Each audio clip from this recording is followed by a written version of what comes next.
Really, food education matters because, it's our connection to each other. We have this in common.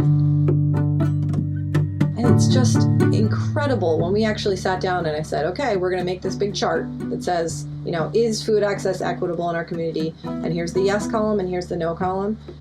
They just filled it in. So there's varying opinions on this. Some kids say yes, here are all these reasons. Some kids say no, here are all these reasons. But because they actually lived it and experienced it, it just pours from them. It's not hard at all for them to have an opinion on this and to now be able to really back it up. And even if they don't think yes, they can, if they think yes, they can still come up with the reasons for no. It's just been so amazing. At every place we visited, they also had to try to create a healthy meal for under $10. And then a parent volunteer came in and cooked one of those meals last week.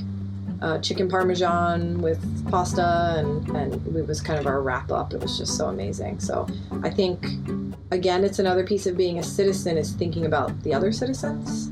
And I know that there are food insecure children in my classroom, and it really broke down some barriers around that. Kids were talking about, being at the food shelf. They were talking about getting food from the Haven. They were talking about using their EBT cards, or they were talking about, parents who make too much money to qualify for financial assistance, but not enough money to feed their families. And it was just this open conversation rather than something that was taboo and hidden. And then the last thing we did was come up with a project. So how are we going to help? How are we going to solve this problem? And so we made applesauce and then delivered it to the food shelf. A visit to the food shelf was also amazing because I had never been, but a bunch of kids had never been. That it's not just based on donation, that it's like a little grocery store, and to meet the people who were running it and for the kids who had been there before to talk about their experience there, it's just been fantastic. They're into it.